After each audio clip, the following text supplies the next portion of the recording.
किसान साथियों, आज की वीडियो में हम जानेंगे धान में हम कल्ले कैसे बढ़ाएं, कौन कौन सी बातों का ध्यान रखना चाहिए। यहाँ पे हम 5 ऐसी महत्वपूर्ण बातें आपको बताने वाले हैं। अगर आप इन पांचों बातों का ध्यान रखते हैं तो आप भी अपने धान की फसल में बहुत ही ज़्यादा कल्ले ले पाएंगे। नमस्कार किसान साथियों, SRJ खेती चैनल पे आप सभी का स्वागत है। अगर आप सभी चैनल पे नए हैं और अभी तक आपने चैनल को सब्सक्राइब नहीं किया है तो प्लीज़ आप सभी चैनल को सब्सक्राइब करें, जिससे मेरी आने वाली वीडियो आप तक पहुँचती रहे। सब्सक्राइब के साथ साथ बेल आइकन यानी घंटी वाला बटन भी दबाएं। कोई भी आपका सवाल हो, कुछ भी आप जानकारी चाहते हैं, सुझाव हो तो नीचे कमेंट करिएगा और वीडियो को लाइक भी करिएगा। हमारे बहुत सारे किसान साथी वीडियो को लाइक नहीं करते हैं तो प्लीज़ वीडियो को लाइक ज़रूर करें। इसके साथ साथ आप चाहें तो अपने अन्य किसान साथी के साथ वीडियो शेयर भी कर सकते हैं। तो चलिए ज़्यादा समय नहीं लेते हैं, जानते हैं धान में कल्ले बढ़ाने के वो 5 उपाय कौन से हैं जिसको अपना के हमारे किसान साथी धान में ज़्यादा कल्ले ले पाएंगे। किसान साथियों, अगर आप चाहते हैं हम आपके किसी पसंदीदा विषय पर वीडियो बनाएं तो उस विषय का नाम आप नीचे कमेंट करिए। जैसे धान में हम कौन सी खाद कितनी मात्रा में कब डालें, या फिर धान में जिंक कब डालें, धान में मतलब जो भी आपको देखना हो उसके बारे में हमें नीचे कमेंट करिए। बहुत जल्द उस विषय पे मैं वीडियो बनाने की पूरी कोशिश करता हूँ। तो चलिए जानते हैं वो 5 तरीके कौन से हैं। 5 तरीके में सबसे पहला तरीका है समय पे रोपाई। किसान साथियों, अगर आप चाहते हैं धान की फसल में ज़्यादा कल्ले आएँ तो ऐसा नहीं कि बहुत ज़्यादा खादों का इस्तेमाल आप कर देंगे तो ज़्यादा कल्ले आ जाएंगे। ऐसा बिल्कुल भी नहीं होता है किसान साथियों। आपको समय से धान की रोपाई भी करनी पड़ेगी। अगर आप समय से धान की रोपाई नहीं करते हैं तो भी कल्लों की संख्या में कमी आती है। जब कल्ले कम रह जाते हैं तो उत्पादन में भी कमी आता है। हमारे बहुत सारे किसान साथी ये गलती करते हैं कि समय से रोपाई नहीं करते हैं, जिससे क्या होता है उत्पादन कम रह जाता है। तो सबसे पहले तो आपको ध्यान इसी का रखना है कि समय से आपको रोपाई करनी है। किसान साथियों, समय से रोपाई करने के लिए समय से आपको बीज की बुआई भी करनी पड़ेगी। कोशिश करें खुद ही बीज की बुआई करें। हमेशा खेत बदल बदल के आपको बीज की बुआई करनी चाहिए। मतलब जो आप जहाँ पे नर्सरी आप डालते हो वहाँ का खेत हमेशा चेंज करते रहिए। वहाँ पे पानी निकासी की अच्छी व्यवस्था होनी चाहिए। खरपतवार नियंत्रण आपको करना पड़ेगा। सिंचाई की अच्छी व्यवस्था होनी चाहिए। तो ऐसी जगह पे ही आपको नर्सरी डालनी चाहिए। और यहाँ पे ध्यान ये भी रखना है, नर्सरी डालते समय आपको बीज को उपचारित जरूर करना चाहिए। अगर आप बीज को उपचारित नहीं करते हैं तो शुरुआती अवस्था में बहुत सारी बीमारियों का अटैक आपके नर्सरी पे हो सकता है। किसान साथियों, पौधे की शुरुआती अवस्था में जब हम बीज की बुआई करते हैं तो वहाँ पे जड़ गलन वाली समस्या हो जाती है, फंगस जनित बीमारियों का अटैक हो जाता है, जिससे हमारे ज़्यादा जो धान के बीज होते हैं ख़राब हो जाते हैं। तो इन्हीं सब से बचने के लिए हमें बीज को उपचारित करना चाहिए। हालांकि हम बात कर रहे थे कि हम कल्ले कैसे बढ़ाएं, और पहला विषय हमने उठाया था कि समय पे रोपाई। तो किसान साथियों, समय से रोपाई करने के लिए समय से बीज की बुआई भी किसान भाइयों आपको करना पड़ेगा। अब हम थोड़ा सा आगे बढ़ते हैं, जानते हैं खादों के बारे में। किसान साथियों, दूसरे नंबर पर हमने रखा है समय पे खादों का इस्तेमाल। यहाँ पे हम कुछ खादें भी आपको बताएंगे। अगर आप इनका इस्तेमाल करते हैं तो निश्चित ही आपको फ़ायदा मिलेगा। किसान साथियों, यहाँ पे सबसे पहले आपको ध्यान इस बात पे रखना है कि समय पे खादों का इस्तेमाल करना है। ऐसा नहीं कि बहुत ज़्यादा खादों के इस्तेमाल से ज़्यादा कल्ले आ जाते हैं, हमें ज़्यादा उत्पादन मिलता है। ऐसा बिल्कुल भी नहीं होता है। उससे आपको नुकसान होता है। ज़्यादा खाद एक बार में डालने से आपकी फसल पे उसका बुरा असर पड़ता है, उतना अच्छे से विकास नहीं हो पाता है। आपकी फसल तनाव में चली जाती है, जिससे आपको ही नुकसान पहुँचता है। तो यहाँ पर ऐसा नहीं कि आपको खादों का इस्तेमाल करना ही नहीं है, आपको समय से खादों का इस्तेमाल करना है। रही बात रोपाई वाली खाद, तो यहाँ पे सबसे पहली और सबसे बड़ी गलती किसान भाई यही करते हैं कि रोपाई के समय जो हम खादें डालते हैं उसका सही समय पे इस्तेमाल नहीं करते हैं। अब क्या करते हैं, पहली गलती तो ये करते हैं कि बहुत सारे किसान साथी जब रोपाई कर देते हैं तो रोपाई के लगभग 10 दिन 15 दिन के बाद पहली बार खादों का इस्तेमाल करते हैं। ऐसा किसान भाइयों बिल्कुल भी नहीं करना है। क्यों नहीं करना है? क्योंकि पौधे का जो शुरुआत होता है, विकास होता है, शुरुआती विकास, और शुरुआती विकास से ही हमारे कल्ले का विकास होता है।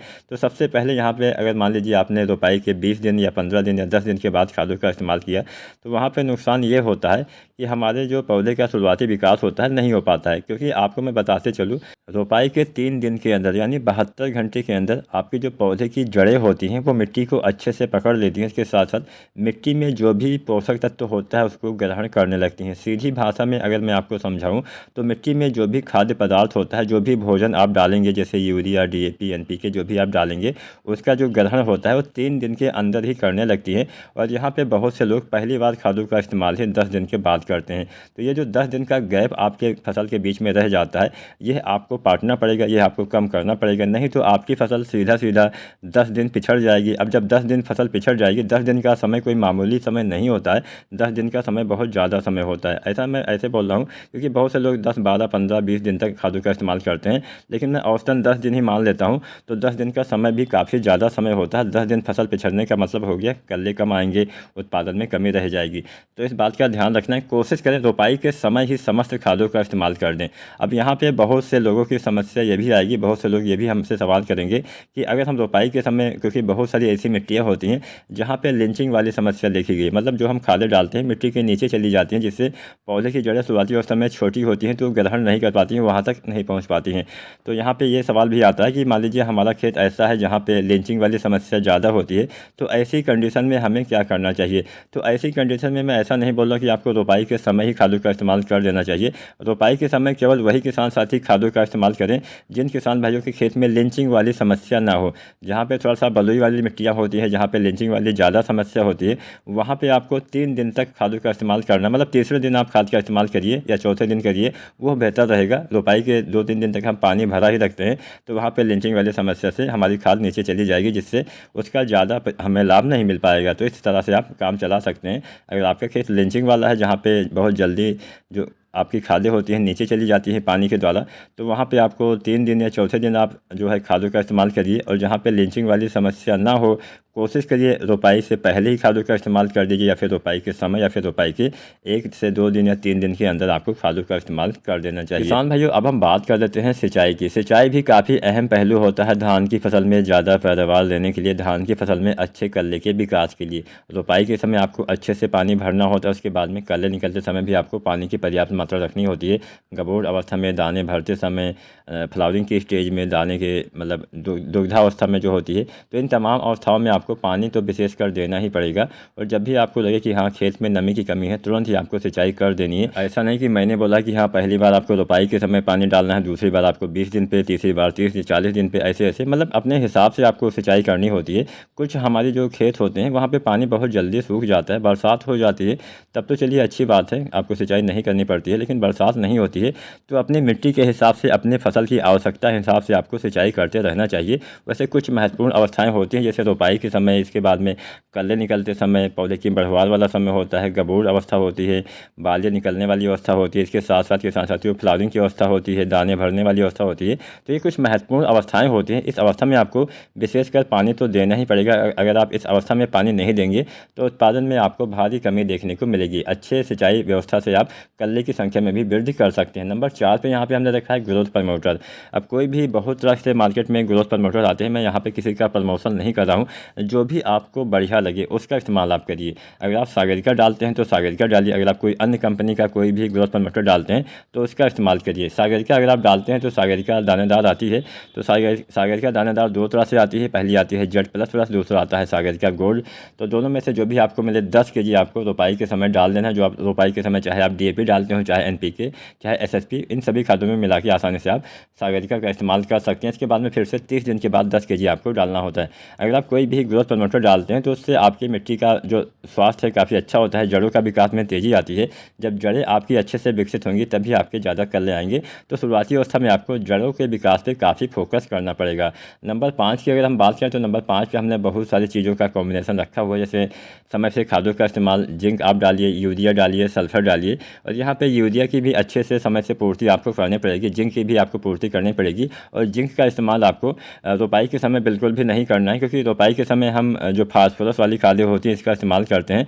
तो जिंक का इस्तेमाल हम 25 दिन के आसपास करते हैं। जब हमारी रोपाई के 25 दिन हो जाते हैं तब हम जिंक डालते हैं। तो 33% वाली जो जिंक आती है इसकी आपको लगभग 5 kg मात्रा, या फिर जो 21% वाली जिंक आती है इसकी लगभग 8 kg मात्रा पर एकड़ के हिसाब से यूरिया के साथ में आप टॉप ड्रेसिंग करिएगा, अच्छा लाभ मिलेगा। आप चाहें तो इस समय सल्फर भी डाल सकते हैं। किसान भाइयों, अब हम कुछ घुलनशील उर्वरक NPK के बारे में भी जान लेते हैं। पहला NPK आपको 19-19-19 डालना चाहिए, जिससे पौधे का शुरुआती विकास अच्छे से होता है, अच्छे कल्ले आते हैं, अधिक फुटाव होता है। और 19-19-19 के साथ आप चाहें तो सागरिका लिक्विड का भी इस्तेमाल करिए, अच्छा लाभ मिलेगा, ज़्यादा कल्ले आएंगे, जड़ों का विकास अच्छे से होगा। दूसरा NPK आपको डालना होता है किसान साथियों जब आपकी फसल में बालियाँ निकलने वाली होती है, 052-34। तीसरा NPK आप दाने भरते समय 0050 का इस्तेमाल कर सकते हैं। कुल मिलाकर किसान साथियों सही समय पे ही आपको खादों का इस्तेमाल करना है। विशेषकर शुरुआती अवस्था में ज़्यादा ध्यान देना है। शुरुआती अवस्था में आपको जड़ों के विकास पे ज़्यादा फोकस करना है। जब जड़ें सही से विकसित होंगी तभी आपके पौधे में ज़्यादा कल्ले आएंगी। अच्छी किस्म का चयन भी आवश्यक होता है, क्योंकि कई बार हमें किस्म अच्छी नहीं मिलती है, बहुत पुरानी किस्में मत लगाइएगा, उसमें भी कल्ले कम आते हैं। हमेशा नई और अच्छी किस्मों का चयन करेंगे, समय से रोपाई करेंगे, समय से सिंचाई करेंगे, समय से खादों का इस्तेमाल करेंगे, समय से सब कुछ करेंगे, देखभाल करेंगे, तो निश्चित ही आप ज़्यादा कल्ले ले पाएंगे। और जब ज़्यादा कल्ले हमारे पौधे में आते हैं तभी ज़्यादा बालियाँ आती हैं, और जब ज़्यादा बालियाँ आती हैं तभी हमारे दाने ज़्यादा आएंगे। जब ज़्यादा दाने आएंगे ज़्यादा चावल निकलेगा, ज़्यादा उत्पादन मिलेगा, जिससे किसान भाइयों का ही फ़ायदा होने वाला है।